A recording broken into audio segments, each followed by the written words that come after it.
It's the JJ and Eric Carnivore Show. Well, a warm welcome to you all. I'm JJ. I'm a life coach, and I eat mostly meat and thrive on it. I'm Eric. I'm a novelist, and I eat pretty much meat, eggs, and a little bit of coffee. A little bit of coffee. Well, we're excited today to be joined by another Wisconsin carnivore. With us today is Brett Smith. Hello, Brett. Welcome. Hey, JJ and Eric. Thanks so much for having me today. It's a pleasure to be with you. We want to know about the epiphany. Where were you? What was your situation, and what happened? So I'm one of 4 siblings. I've got older brother, sister, younger brother. I'm 3 of 4. And my older sister, who was also from the corporate wellness world, she's got a degree in public health. She was the chief practice leader at 2 of the largest employee benefits consulting firms in the world, overseeing corporate wellness disease management. So we were doing her 60th birthday celebration at a restaurant. And my younger brother, that I hadn't seen in about 4 months, had like physical, you could just tell he lost like 30 pounds. And I was much larger. I've got a picture we can bring up to kind of show the before and after. I just kind of said to my brother, I go, wow, what happened to you? He goes, I've been doing this low carb keto thing. And it caught me off guard because I'm like, what? I'd spent, at that point in time, I was out of the corporate wellness for about 3-4 years. And most of my life before that was health insurance related. And so when he first said that, and this is a celebration. This isn't about to become a scientific or a professional conversation about careers or diets or anything. It just caught me off guard because I go, in my whole previous 10 years of that industry, nobody had ever said the words low carb or keto. I've never even heard, I couldn't even reference what keto meant. Wow. And so it caught me off guard. I tucked it away. I went the next day to Chicago with one of my old whitewater tennis best friends and teammates from my college tennis days, thus what looks like Mickey Mouse rackets are ears behind me. And we played in a national, what's called a platform tennis tournament. And it's one of the 4 big national tournaments of the year. I'm 54 at this point in time. 2 years earlier in the 45 and under category, we took 5th in the nation, being the old guys. And 2 years later, with more fatness and more weight on the knees and everything, I was a disaster case. So where my epiphany kind of came from is I come back being completely deflated, saying, after considering myself functionally fat for probably 10 to 15 years, because I used to be thin as a college athlete and a high school athlete. In fact, the joke was I was so skinny I'd have to run around in the shower to get wet because the water would go right by me. I mean, I graduated high school 6'2", 140. Yeah. I graduated college 6'3", 167. There wasn't muscle or fat or anything on this frame. It was a bag of bones. So anyhow, with all of this, I come back and I'm completely dejected, thinking my whole athletic life is behind me. Time to re-pick up the guitar from my youth because I need to do something that I can do in a seated position. And so I start going, well, what did my brother Steve do? What was this keto low carb stuff? So I called him up. I said, send me whatever you have. He goes, I don't have much. And it's true, he didn't. And I started looking at it, I started paying attention to it. And all of a sudden I got freaked out because, like I just said, nobody had ever mentioned keto to me. Everybody was saying, eat chicken and rice and broccoli and walk and run. And nobody ever said the word ketogenic. But the things that we did talk about is LDL is bad and saturated fat is always bad. And I start listening to things and paying attention to things in this space. And I'm like, oh my God, these people are saying there's context and nuance to these topics. They're not just all bad. And I'm like, well, this is consensus of the whole metabolic, or not the metabolic, but of the healthcare world. So I'm like, my brother's going to die a skinny guy in a casket. I'd rather have him be plump and be around. And so when I said I was in corporate wellness, that company, I was really selling very sophisticated predictive modeling algorithms built into a health risk assessment, which could forecast what we would call pre-disease on 40 different conditions. So when I had to go talk to all the chief medical officers, I would say, okay, let's pick out 3 of these 40 disease states And let me show you how we go into the meta-analysis and all of the studies on this stuff and why we do certain weighting on certain these things to say this biometric, this family history, this different thing puts you at risk. And we found some people really at risk. And I had a short stint in pharma, so I knew how to, I understood kind of evidence-based medicine and, the totality of the Bradford Hill evidence of what's more real evidence, what's shit evidence when you put all these things together. So my whole world was very secure in all of that, I thought. Well, so, I want to pause there a second, because we, people of our generation have all been sort of indoctrinated into that consensus that you just talked about, that certain things were good for us, certain things weren't. But I just want to emphasize again how you said you are sitting there with all the data that supposedly proves it, like day in, day out, with the evidence that proves that that consensus is the way we should be going. Am I correct? well, I thought so. Yeah. And it's fair for you to think that, yes, I thought that at the time. And I thought what everybody in the mainstream healthcare and mainstream coaching world, dietitian world, nutritionalist world would have thought.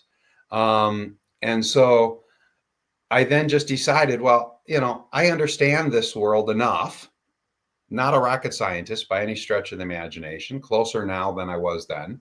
But I'm just like, well, I'll just go find the definitive studies. I'll pull up PubMed. We're all, owned by the NIH. We're all published research's house. There's Google search engines in there that you can go find all of the research for different topics. And I go, I'll just go find the definitive studies that show LDL's absolutely always bad and saturated fat is bad. I'll save it. I'll share it with my brother, save his life, and I'll move on. That was the mindset I had at pre-epiphany. And then as I kind of decided, I jumped down the rabbit hole and I started going down the context and nuance of all of this stuff.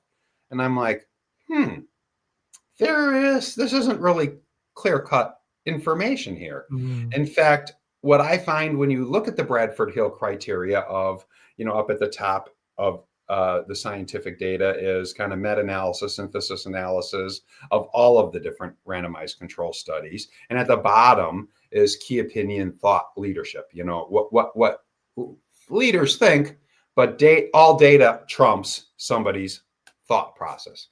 And I'm just like, well, I'll just go find the meta-analysis that show this. And as I looked at what makes up the studies in these meta-analyses, the strongest studies by design, because you can have studies designed to be just garbage and then but get to a criteria or an outcome that you want. And then you can have real super high rigorous tough studies to put together and look at data. And the more that I looked at those topics through those filters, I'm like, this doesn't make sense. We should not be demonizing these things.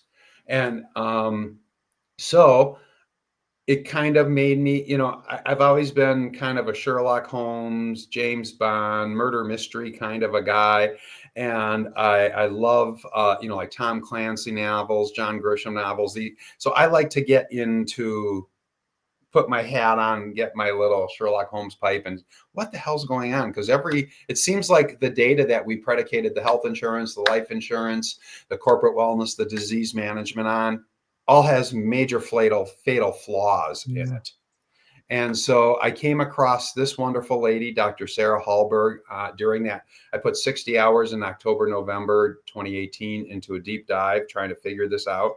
And she has a famous TED Talk that says, in order to reverse diabetes, you have to ignore the guidelines. And I'm like, and at the moment, this was like, I'm just like, oh God, I got to listen to this because she's full of shit. Because, I sold the guidelines, but now step back and remove myself from this and say, well, but Brett, you just spent 10 years showing all the states on the map go from white with like no obesity, no type 2 diabetes, very little hypertension from the 60s, all the way till they're like different shades of light blue, dark blue, and black, where 9 out of 10 of us are not metabolically well. So I should have been ahead of the curve, but this is the same cognitive dissonance that everybody in healthcare suffers from, because they're raised. You pay attention to what you're taught, you pass the test, and then you practice this way. Never question authority, never question data, never look deeper. And so anyhow, so it, when I listened to this, and then I also came across Finney and Volek, and who are like two of the biggest researchers of the last 50 years in metabolic therapy and ketosis world. And that they found her, made her chief medical officer, started a company called Virta. And their whole thing is, well, we're just going to reverse diabetes in the Fortune 500 with a ketogenic diet. And that was what blew my mind. And then I also found a website, Diet Doctor, which really big in the keto world. And at first I hadn't yet found her and blown my mind, but I did find that. And they showed 30 to 40 different conditions that you could reverse with the ketogenic diet. And again, before I had opened my mind up, cognitive dissonance just says, oh my God, my brother's going to really be dead, because we know these are all chronic conditions that can't do anything about it. We don't know why. There's this word called idiopathic, of unknown origin. And in an electronic medical record, the doctor says, Brett, you have idiopathic hypertension. You have idiopathic type 2 diabetes. And so I'm like, oh my God, this is a fad, because this is just snake oil. So it took me really diving in to find what I believe are the flaws in the science. And then I've got an overarching point of that now, 6 years later, I'm much better at saying and why I think everything's screwed up. If you want me to get into that, I can give Sure. you. When you said idiopathic, I just remembered Dr. Berry's quote. It means idiotic and pathetic. Well, and it also means stop looking into this. It means, this is a no unknown thing, and you're not a rocket scientist, so you should just do what we say. Yep. Is really what it means. Okay. It's Latin or Greek for you're too stupid to figure this out. Just do what we say. But you figured it out. You decided to try it at some point. Yeah. So as those 60 hours, went in, and I'm kind of halfway through around December 1, I go, oh my God, my brother found the Holy Grail. So I started in December just phasing out the crap carbs and understanding what crap carbs are. And I said, well, with my coaching and everything, most people make their resolutions on 1-1s. On 1-1, I'm going to go all in.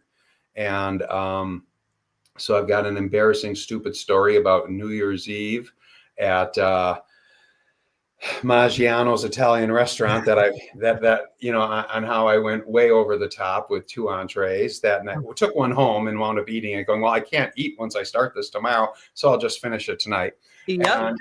And woke up just feeling like crap the next morning. But anyhow, so 1-1, I went all in. And I guess here I'll just show the poster. So the before picture, the fat one over here on this side, is me at that platform tennis tournament in Chicago. And you can see I'm quite a lot of rotunda to me there and everything. And then at another tournament in Chicago the next year is me standing again in front of platform tennis courts, down 115 pounds in 9 months. Wow. So, and did you count calories during that?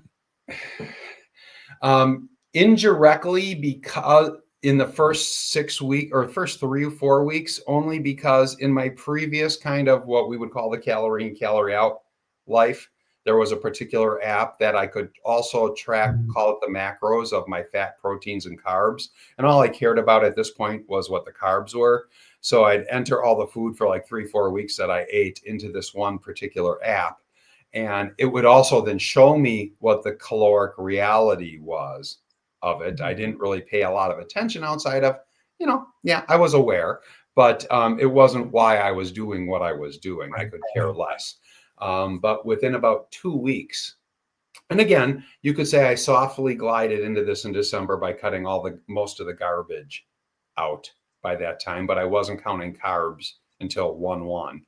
And I used a threshold initially of 30 carbs, and then I found more Eric Westman, and that there's a medical strength ketosis, and that really 20 is where he guarantees success for his patients and clients. And so I said, okay, 20 is it. And then but I realized there's no need for any carbs in our diet. And so if I was between 0 and 20, if I had a 0 day, I was cool with it. So that's the first, you could say, part of the epiphany. And then 3 months later, I had a second part of the epiphany, which is going to keep me in this world for the rest of my life. Let's hear about it. I dropped in like 6 weeks, like 38 pounds. And I'm just like going, oh my God, I'm starting to, because I was always not looking like an aerobics instructor when I was in the corporate wellness world. I was overweight, not really super obese, but in between overweight and obese, flirting with obesity. But as I was losing the weight, I'm going, I should get back into this industry again, because with what I know now and what I realize now, I can make things happen. I can help save the world. And so I started calling around to my crony network of people I knew across the country in the industry. And one guy that I reached out to that I used to compete against at another company, we'd be in finalist presentations all over the country at the same hotels. We'd go out and have dinner together. And I told him what was going on with me. And he had just started running sales and marketing for a kidney disease management company. And he hired me. And so in my office, I'm like pacing back and forth, because once he sends me the thing, I sign the PDF electronically, and I'm now going to start in 3 days. And I'm like all amped up, because I go, oh my God. I even talked about keto and ketosis. They were excited that I was ahead of them on this, but they were aware of it.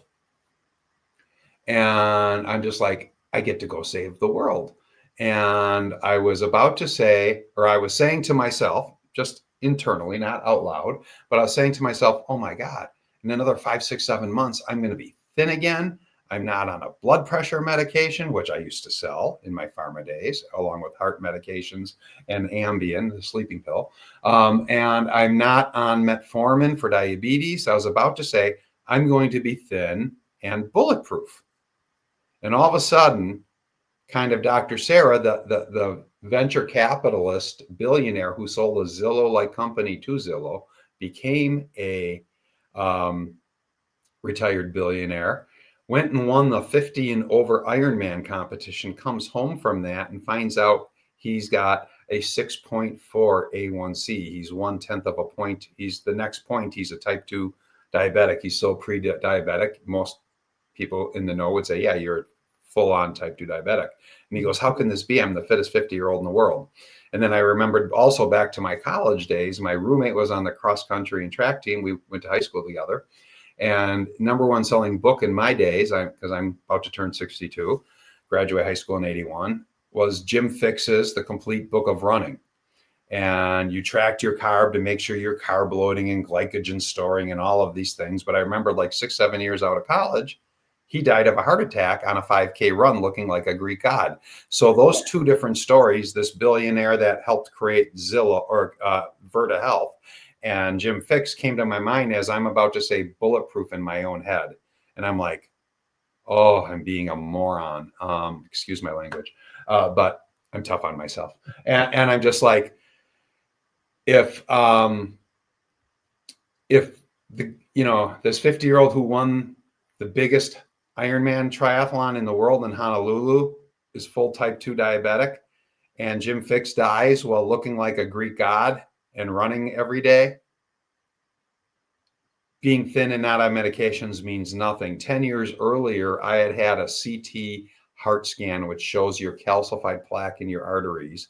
And when I was selling the predictive modeling algorithms as corporate wellness, that's what we would do. We would find the people that were high pre-disease risk for coronary artery disease, and we'd recommend that their doctor write them a script to go get a CT heart scan. Let's find out if you have the disease instead of worrying about risk factors of the disease, biomarkers.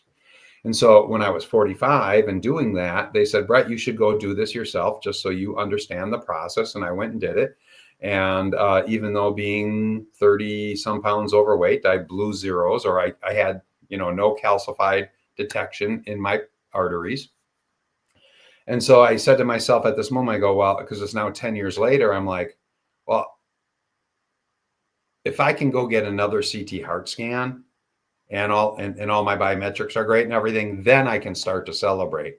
And that's when I realized 2 days later, they called me up and they're like, Mr. Smith, you have a calcium score of 268, which is smack dab in the middle of intermediate risk. Over 100, under 100's low risk, 100 to 400 is intermediate risk, over 4 high risk. And I'm like, oh my God, in the last 10 years, I've done a lot of damage. And so that's the second half of my epiphany, because I remember learning that with Dr. Sarah, that diabetes, hypertension, all these things are kind of part of the overall metabolic syndrome aspect of health. And I'd found people like Ivor Cummings and his Fat Emperor podcast, which focuses on heart disease. And so I then went hundreds and hundreds of hours down the rabbit hole of how do you reverse heart disease? If you can reverse diabetes and hypertension, and this is part of metabolic syndrome too, you got to be able to do this. And so I figured it out, and I, went deep into all of this. And that summer, about 4 months later, I'm on a pickleball court. So I play tennis, I play pickleball, and I play platform tennis, where you saw me standing in front of with the before and after picture. And a buddy of mine I grew up with and from the tennis world is a cardiologist, was at Aurora here in town.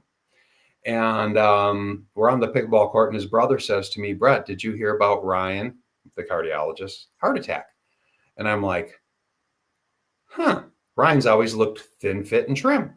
And I go, so we start talking, and he's like standing right next to me. So we're about to be doubles partners warming up on this tiny little court. And I go, well, what's going on with you? He goes, well, we found it early. I had 3 stents put in, blah, blah, blah. We're sitting around at the court afterwards. And I'm going, I'd already found what I believe to be the reversal protocol to get rid of my heart disease. Mm-hmm. And I'm now kind of probing him to hopefully say he's looking into this and finding the same stuff as me to kind of reaffirm my belief system and what, that I'm on the right track. And he's like, I go, well, what are you going to do different? He goes, well, Sean, my brother here has already been a vegetarian, and he and I are both going to go full on vegan. And now for the previous 3 months of him seeing me lose all the, shed all the, and 6 months, winter platform tennis, summer pickleball, at this point, I'm down like 85, 90 pounds. Yeah. And, but they think I'm doing something really scary because they're still living in the paradigm of what I thought when I said my brother's going to die. Mm-hmm. And they think I'm doing some foolish, fad, crazy thing. I'm just losing weight. And so I said, well, I actually think there's really great science and evidence on the opposite side of that equation. So I start sharing this data with him over the next couple months. And the same way I said on Dave Mack's low carb podcast, Low Carb Life, I'm like, or No Carb Life, I said, well, in 2018, I broke my brain. And in 2019, I started breaking some doctors' brains. And he was the second doctor's brain that I broke. And long story short of it, over weeks, I'm giving him study. He's getting all flustered in his brain. We'd be on the court. He'd hit a ball in the net and he'd be mad at himself. But he looks up and he sees me across from him and he goes, healthcare is so screwed up. And because all the cognitive dissonance is starting to shatter around him, that much of what he's taught isn't what he thinks it is. Yeah. And that's very hard, because the next realization is, well, all the recommendations I've been making for my patients are based on things that aren't so. And that's a whole nother level of things for people to have to get over. And so long and short of it, he went down to Kenosha. All of the cardiologists believe that there was this young female lipidologist, cholesterol doctor, who was in private practice, and that she was the best person in the state on all of this. So he booked a 4-hour, $500 an hour appointment with this woman. Doesn't accept insurance. It's all out-of-pocket cash. Long and short of it is they get to diet and lifestyle. And he goes, well, you don't have to worry about that. I'm full on vegan. I don't eat meat, fish, and eggs. And she looks at him, goes, why are you avoiding the most nutrient-dense bioavailable food that you can possibly eat? He goes, but I'm eating all the heart healthy grain. She goes, that's what screws up everything. Why are you doing that? And then he goes, you sound a lot like my friend Brett. And she goes, well, who's Brett? Well, he's been in healthcare sales his whole life. I've known him since as a teenager. We grew up as tennis players and tennis teaching pros together at clubs and doubles partners and stuff like this. And she goes, well, isn't it really funny how sales guys can figure this shit out, but you doctors and cardiologists are all dumb as rocks with all of this. And that was the final kind of breaking his epiphany. With that blood result, he then went on the same protocol I was following to reverse my heart disease. And within 6 weeks, he now approaches me in November. And he pulls me over at this charity platform tennis event. And he goes, come here. I've been holding out on you. I go, what do you mean you're holding out on me? He tells me about, what I just told you. And he goes, in the last 6-8 weeks since I had seen her and had another set of labs run, I've got the best labs I've had since I was 23 years old. And everything is just healing and correcting itself from at least what you would read off of a lab panel. So I'm like, that's amazing. And I go, I just, started writing this guide on what I've learned over the last year. And he goes, well, give it to me. And I go, well, it's only 12 pages. I just was working on it at a flight from San Francisco back with a layover in Denver. And I go, I'm sure it's going to get to 20 or 30. It got to 68, but I eventually shared it with him. He rewrites it, gives it to the Aurora compliance department, and they approve it. And he starts handing it out to hundreds of his cardiac patients. Really? And fast forward another year, and he's like, Brett, I've never had success in my practice like this in my whole life. And so now fast forward, he also then moves to Provo, Utah. He's the head of cardiology at the Provo Intermountain Health Hospital out there. And he's like, in the last 5 years, he's had 20 times the success of helping patients heal than what he had in his previous 20 years of practicing. And so I have, beyond my coaching business, a podcast also called My Metabolic Life. If people go to my website here, they can find that podcast. He and I co-host another podcast called The Metabochondriacs, where we kind of look at metabolism, mitochondria, and we're maniacs about what mitochondria and metabolism mean and what you can do with metabolic therapy. And so I've been a little absent the last 2 months. There's been a number of things beyond car accidents and clients and friends with cancer and all these different things that have come up in the last 2 months that I have like 8 recorded podcasts just sitting in the can, 2 with him and 6 on my own, on top of what we do on the back end of this, that I'll have to get out in the next week or 2 to kind of get caught up and re-get them out there. But so that's kind of my second epiphany was, 1, I had heart disease. 2, I wind up becoming a sales rep for a company that's capable of finding the soft plaque. The calcified plaques from the CT heart scans don't show the dangerous plaque. And the initial first plaque that happens when the inside of an artery has dysfunction and you start stripping the epithelial layer, the glycocalyx off the epithelial layer inside of those arteries, that's where the soft plaque comes from. And that's what can erupt and create the heart attack and the stroke if it's in your carotids.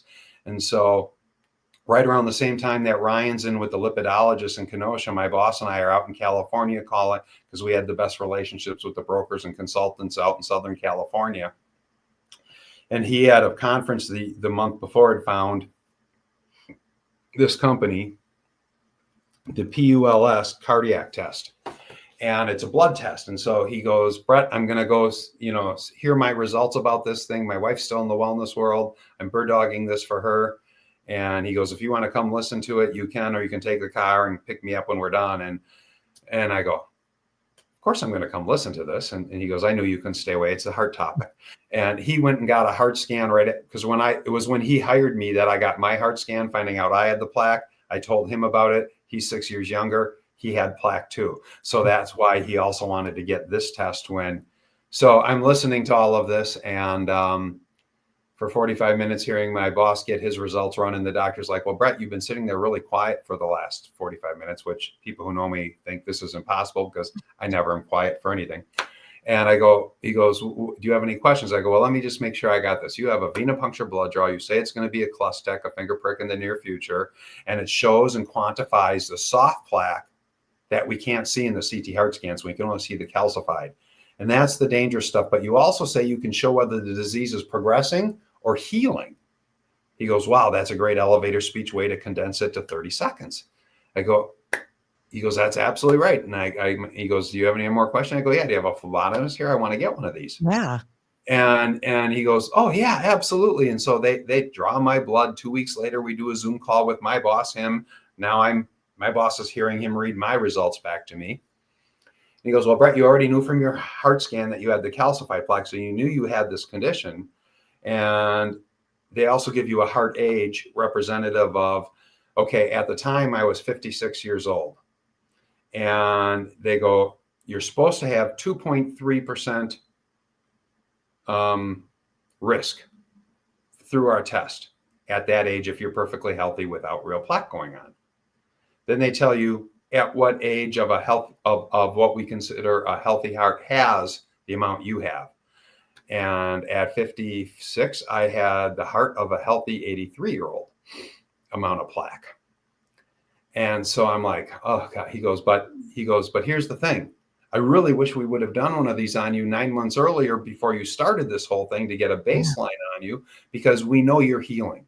I can tell from this thing, you are totally in the healing phase. So whatever you're doing, keep doing it. And I had told them I had found protocol. I didn't say through Ivor and Patrick and all of this stuff.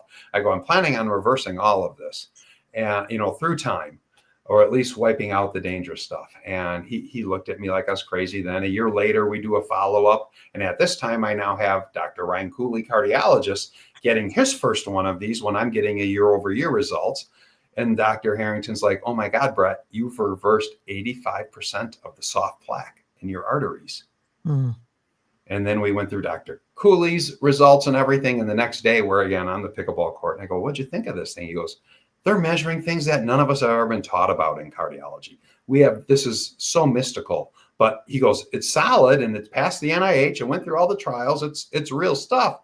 But this is why in cardiology, we're so screwed up. We don't understand what's really going on inside of these plaques. And so the next day I called up the company and I became the Wisconsin-based salesman for the pulse cardiac test within 3 days because they had an open territory here. And I lived that. And unfortunately, the response to COVID in this world killed a lot of companies out there. And the 35 sales reps that I was one of, and doctors still weren't seeing their own patients in face-to-face yet, let alone yet sales reps in masks wanting to sell something that they don't think has got any reality or legitimacy behind it anyhow, because, the statin company isn't pushing it. Mm-hmm. So anyhow, which leads me to why I've decided, okay, other reasons why there were mandates made that I realized from that pulse cardiac test that if there was this natural infection going around and then there was vaccines for these infections going around, and all of our people, the 20,000 people, they were getting every 3-month tests of these.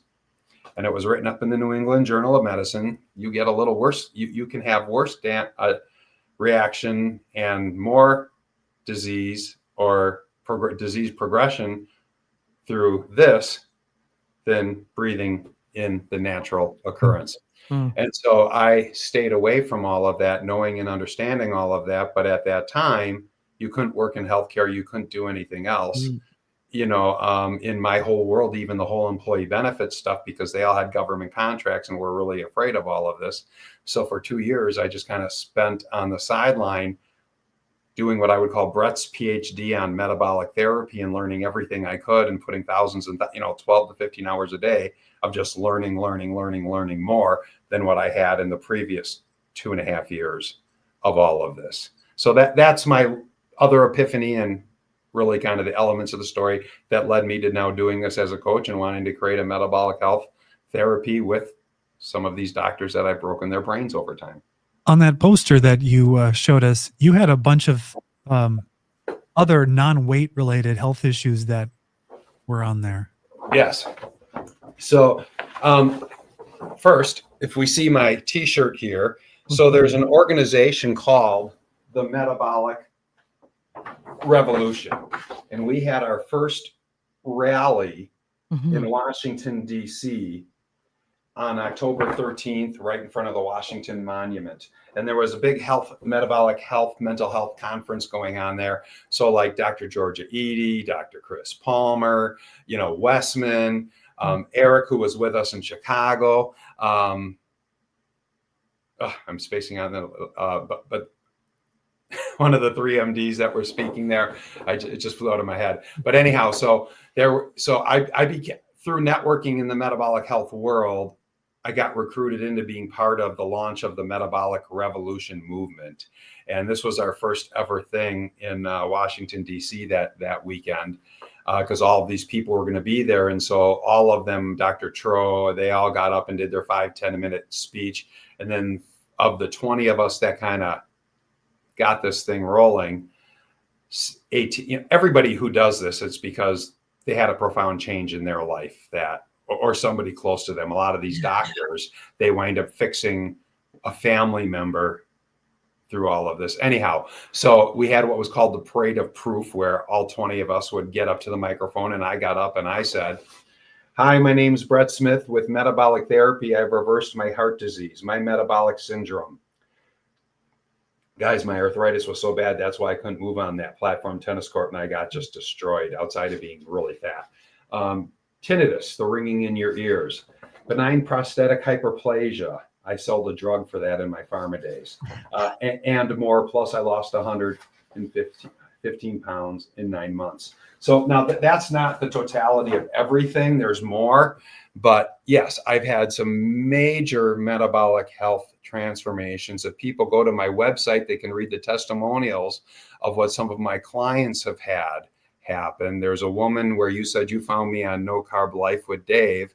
One of my clients who I just met this last May, she was, she's a 72-year-old lady. She was walking a little hunched over with some canes with 20 years of real bad arthritic pain. She was on 20 years, and she's given me permission to share this, or I don't share client stuff. But she's gone on and she's going to come on my podcast too, but she's already done it on Dave Max. And she, when I first met her and I was telling her about my transformation, she goes, "Oh, I dropped 100 pounds too, because I was on this GLP-1 called Wegovy." And I go, "Oh, really? That's interesting." She goes, "But it stopped working after, 6 months. And I went off of it, and 20 pounds came right back in 3 weeks." I go, "Yeah, that's common. Everybody who goes off of those, if you don't understand how to change what you're doing, it's all just going to come right back." Anyhow, so 2 days later, I took her shopping to help her understand, kind of at Costco, read labels and understand what she would need to do all this. And then we started working on coaching. And within 5 weeks, she's like suddenly no longer walking with canes and walking like a teenager again. Within 8 weeks, she goes, my whole mood and mental clarity, and started working her way off and is off of her SSRIs from her with the help of her doctor. I don't deprescribe anybody. I don't titrate up. I don't titrate down. I share, here's what can happen. It's between you and your doctor to go do what you need to do. I'm a sales and marketing guy. And, and then she also got off of the GLP-1 and kept losing the weight. So we helped her drop 20 pounds, completely reverse all of her arthritis that was crippling her for 20 years, and got her off the mental health and the GLP-1 all in a 3-month period of time. And then she's out there, and on my website, her guest appearance on No Carb Life with Dave, where she's telling all this, actually sitting right here next to me. I'm trying to stay out of camera, but she keeps turning to me, asking me to say certain things. And, but yeah, so, it's the coolest, funnest thing in the world is when you can make impacts like those kinds of things in somebody's life, not just your own. So your brother got you started down this path. Did he stay on it? I don't talk about family members. I think that's answered. So let's just talk about it and just sort of day-to-day practical stuff. What are you eating? Yeah.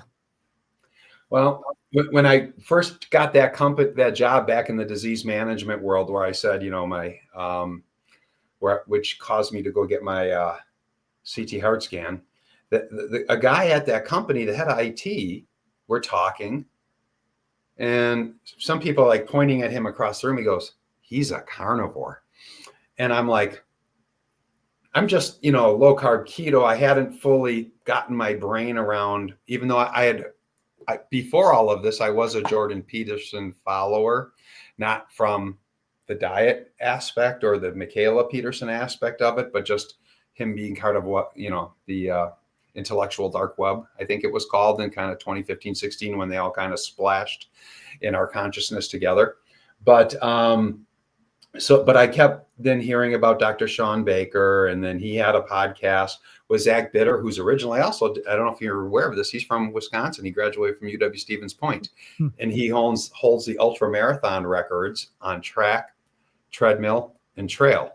And he's keto carnivore. And so I started getting exposed to those people. And so I slowly through time morphed from 20 carb keto to what I would call just nutrivore. Because people, I didn't even understand keto, and I understand all these different words freak people out, and there's always going to be some way of Googling something or somebody else saying something negative that's going to throw people off. And I just like the aspect of I eat the most neutrally dense bioavailable foods. And they tend to be, another way of saying it is, for most of the last 6 years, I've been I've been animal-based, animal food-based. I did an experiment with plant-based in 2014, destroyed my gut. Wasn't a good thing for me. So, but because with hearing Dr. Harrison say, "Brett, you reversed 85% of the plaque in your arteries." And during most of that time, I was still more 20 carb or under keto. So it's not like I would not have a little asparagus or Brussels sprouts. Okay.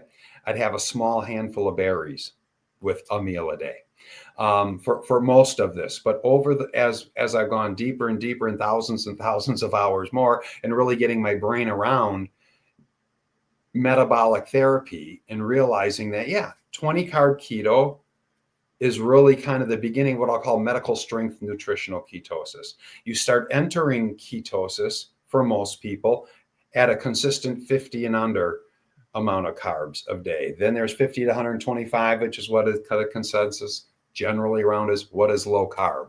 And they're all different things. But remember when I said I thought Diet Doctor was a sham because they said there's these 40 different things?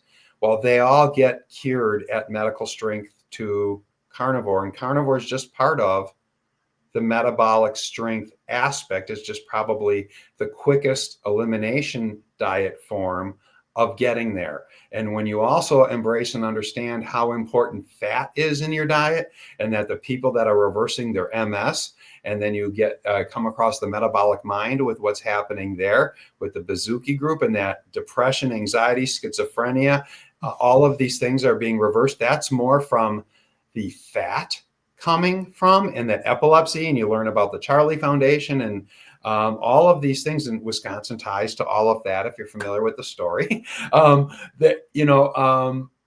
that this is all about metabolic therapy and nutritional ketosis, and carnivore is just a flavor of all of this. Mm-hmm. So like when I'm working with somebody, and a lot of people, because of, the different things that we all get exposed to in our community here, like No Carb Life, like Carrie Mann at Homestead How, and all these different places. Most of my clients have found me because they saw me on a carnivore channel. And if you go read my website, I am incredibly pro carnivore, but I'm also just pro. If somebody doesn't want to be carnivore, I'm going to work with them and help them. I'm just going to help understand the context and nuance of where their goals are. What's the metabolic reality of what you're putting in your body? And, I didn't in 2 hours go from where I was in September 2018 to where I am now. It's been a constant education and evolution.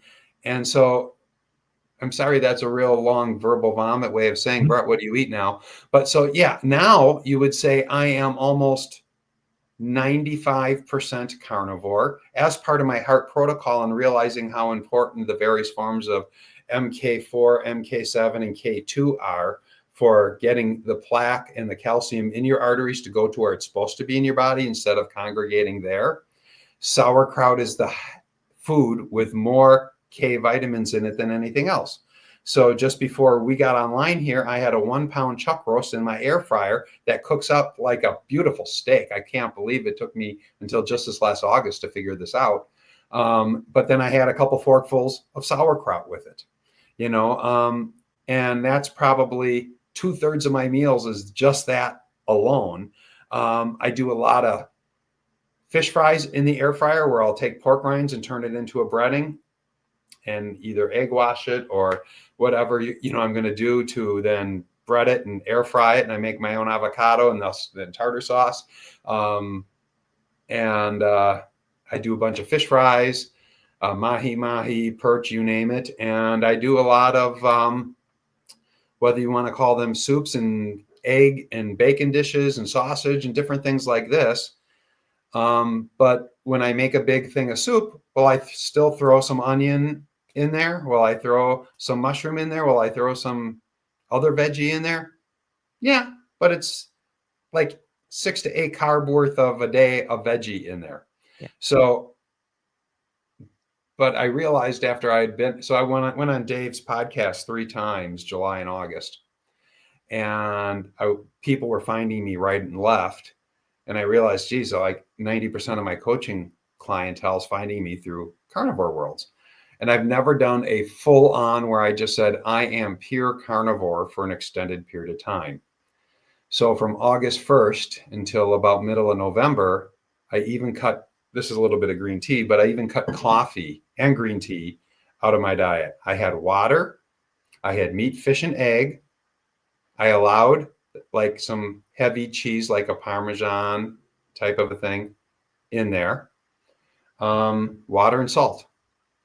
And to be fully hi, my name is Brett and I'm a sugar addict. And over the previous year and a half, there were some stressful things in life. And I allowed a little creep to come in, which gained back about 18 to 20 pounds of what I had lost initially. But I also started lifting a lot the last 6 years. And I have DEXA scans, which show around 20 pounds of lean muscle mass that I never used to have.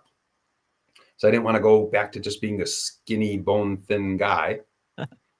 But in that period of time of being super clean, I dropped all that weight again and nipped in the butt the sugar addiction heavily that had kind of started to reintroduce itself into my world because dang it all, I hate to admit this, but I'm human and sometimes I do stupid things. And but it also helps you be relatable to your clients because that's why they're looking for help over their human frailty that we all have. So, but yeah, now I'm 95% carnivore. Okay. But we often say that carnivore is self-correcting because once you've gained all the benefits and then you start to cheat, you start losing your benefits. And it's much worse to lose things than to gain them.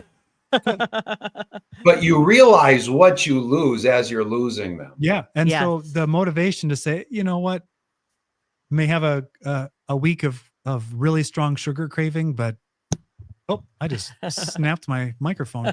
But I have that with artificial sweeteners. If I have those with any amount, it keeps me thinking about ice cream and other things that aren't artificially sweetened. So when I get those out, then the craving settles way, way down. Absolutely. Well, I have a kind of a phrase I say is that being medical strength keto and carnivore kind of takes you back to, in some ways, your virginity. And because your body just starts working great again and all the pain goes away and all these different things go away and these addictions and become much easier to handle, sugar addictions, carb addictions, these different things that most of the population struggles with. And that's the big thing that why there's needs for health and life coaches out there, because even if people get the message and say they want to make a change, unfortunately, the last 50 years has turned almost all of us into some form of a sugar addict. Yeah. Absolutely. Even if you're thin, Dr. Cooley raises his hand on our first episode of the Metabolic. Hi, I'm Dr. Ryan. I'm a sugar addict. Hi, I'm Brett. I'm a sugar addict. And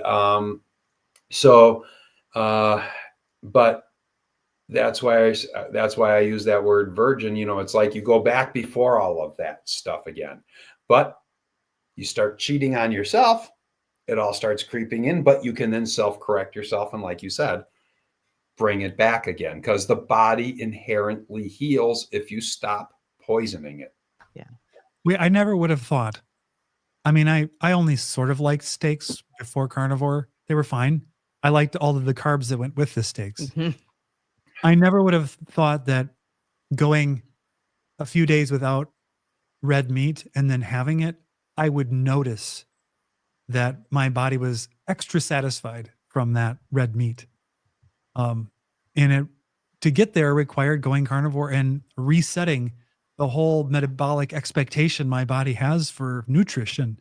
And you can feel it very quickly Yeah. when you throw something in that isn't right for it, or is in fact not food at all. Absolutely. I mean, it to me, I look at this all through the filter of through the history of humanity. Mhm. If there were problems, health issues going on, it was a malnutrition thing. And when you understand what happened with the McGovern Commission in the 60s when it formed, and Bob Dole was the leading Republican on it, and McGovern was the Democrat, that our food guidelines came out of in 77.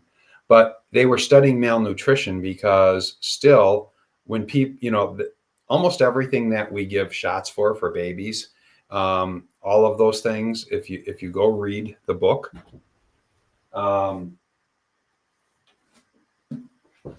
Turtles all the way down, you wind up finding out that as we solidified the nutritional level of the population, almost everything that we created, I'm trying to be careful because we're on YouTube, Mhm.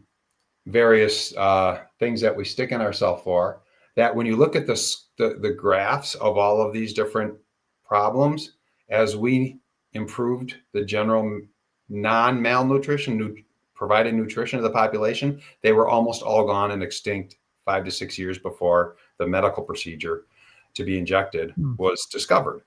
Mhm. Nobody just knows and nobody tells that story. But to me, people with rickets, no vitamin D, no other things. All of these things are the fact that when you understand how the immune system works, nothing like a pandemic to make you try to get your brain around how the immune system works and everything, that sunlight, vitamin D are cornerstones of our immune system. But if you also don't have all of the nutrition, you're not going to be making the white blood cells. You're not going to be doing all of these other different things. And, so when I got COVID, I had a runny nose for 8 hours, but it was the first time I got sick in 2 years, which is what made my wife say, you need to go get checked. And I tested off the charts for COVID, but for me, it was a 12-hour runny nose because I was so metabolically healthy. But for the previous 50 years, I'd get a bronchitis, pneumonia every single winter, if not twice. Yeah. And now, ever since, never been sick again a day in my life of the last 6 years. So you allow your body and its immune system to work. That's why nutritional ketosis is just our base physiologic state. And if you stay under that curve, most of the time, the body heals from what the problems are. You hit your immune system's up, so you're not going to have the latest bug and cold and flu running around. And I think, a healthy life expectancy to 120, as long as you're not killing yourself up until you don't get this epiphany when you're 85 and in a wheelchair, Yeah. So I think of, oh my God, what if I would have known this when I was 35 and I have a mom who was a bipolar individual Ah, and spent much of my childhood and my whole life in and out of mental health hospitals. And I now realize with the Metabolic Mind podcast and everything and the research going on out there, I go, what could I have done yeah. for my wife, for my mother and her lifelong and her father's, my grandfather's bipolar, if we would have known all of this? Oh my God. I think we all have a little bit of that. Yeah. Yeah. If only. So, so how do the people get a hold of you if they want to learn more about you or some Absolutely. coaching? Well, right with my name on the screen here, if you just put in Brett at in front of mymetaboliclife.com, that's my email. That's my website. You can find both podcasts, the one with Dr. Cooley and the one I do solo, which we'll soon find an episode of me interviewing you guys there. That's how people find me. You can also just call my cell phone. It's just 262-255-9545. If you just want to call, I answer, or I'll go to voicemail if I'm on with somebody. I'll get I don't think a lot of telemarketers are going to be listening to this right now. So that's how people find me. And, I'm not hiding, but I'm not spending $100 or even $10 on advertising, looking for clients or anything. Right now, it's just organically happening through things like this, like through things in Chicago where we got to meet face to face. And might I start trying to play with some pay-per-click stuff down the road? Yeah, who knows? But that's how people find me. Well, Great. I just appreciate that you are spreading the message, and especially in this network that you developed in your previous career, and also growing up with these doctors and just being able to spread the message. I really appreciate that. So thank you so much for coming here to spread your message and tell your story. And just, again, so appreciate that you're out there letting people know what health can be like. Well, that's what I love about your channel too, just to be mutual love sharing here. But we all have to realize, without all of us that are gaining this knowledge, spreading the word from the ground floor up, all of the, we've never had a profit making system like the one of big food, big ag, and big pharma and healthcare right now. Never in the history of humanity. And those owners of those systems don't want those things to get upset. And I look at everything I just reversed on that sheet and what I'm helping people. That's why it's not taught in medical schools. Because once you teach this in medical schools and they understand what insulin resistance is, and you break their brains, then everybody gets healthy. And that there's no profit in health. So anyhow, so it requires all of us to do our thing. And that's why we all who have the understanding of this have the passion and the drive to do what we're doing. Jay and Eric, their lipids are high. Their doctors are worried they're both gonna die. Is LDL harmless? They sure hope it's so. It's the JJ and Eric Carnivore Show. Salad is toxic, seed oils are doom. They rub on tallow like greasy perfume. Ribeyes and bacon, that's all they know. It's the JJ and Eric Carnivore Show. No wheat, no kale, they're laughing at greens. 18-hour fasts are their favorite routines. Sugars for suckers, they're chomping on fat. Streaming to you live from a tallow vat. Eric's got muscles, JJ's got zen. They're coming to chat with their carnivore friends. So toss out the lettuce, embrace the beef glow.